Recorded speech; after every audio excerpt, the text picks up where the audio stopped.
საღამოშტობისა მოკლედ დღის მთავარი ამების შესახებ, რომელზეც მეცხრე არხის საინფორმაციო სამსახური ამ წუთებში მუშაობს. დღის მთავარ გამოშვებაში მინისტრობის კანდიდატები, ეროვნული ბანკი, გენერალური პროკურორი, კონტროლის პალატა, პარლამენტის თავმჯდომარე და კომიტეტების ხელმძღვანელები, ქართული ოცნება, აღმასრულებელ და საკანონმდებლო ხელისუფლებას აკომპლექტებს.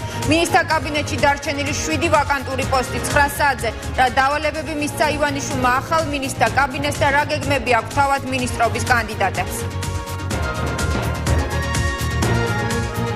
ის მთავარ გამოშვებაში როგორ იზრდის უფლებამოსილებებს არჩევნებში დამარცხების შემდეგ მიხეილ სააკაშვილი რატომ იქვემდებარებს პრეზიდენტის სპეცკავშირებისა და სახელმწიფო უზრუნველყოფის სააგენტოებს. ბოლო 3 დღეში ხელმოწერილი 2 დოკუმენტი.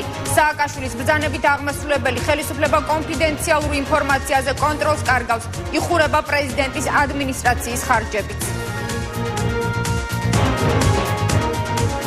9 საათზე როგორ აპირებს ახალი ხელისუფლება ათეულობით 1000 საქმის გადახედვას. სარჩელების ტალღა, რომელიც სასამართლო ხელისუფლებას ელოდება. 3 მილიონიანი ქვეყანა, რომელსაც ბოლო 8 წელიწადში 300,000 ბრალდებული ჰყავს. აქედან 30,000 სასჯელს ამ წუთებში ციხდის. დღის მთავარ გამოშვებაში როგორ უნდა აღდგეს სასამართლო იმ სასამართლოში, რომლის განაჩენის დღემდე 99.9% გამამტყუნებელი იყო. ენერგეტიკის ყოფილი მინისტრი დუმილს არღვევს. კიდევ ერთი ყოფილი მაღალჩინოსანი, რომელიც პატიმართა წამებაში ბრალს ბაჩო ახალაიას დებს. 9 საათზე რასყვება დავით მირწყულავა ციხეში გატარებულ 4 წელიწადზე. ყოფილი მინისტრი ამბობს, რომ ციხეში პატიმრების წამება და არაადამიანური მოპყრობა ყოველდღიური მოვლენა იყო.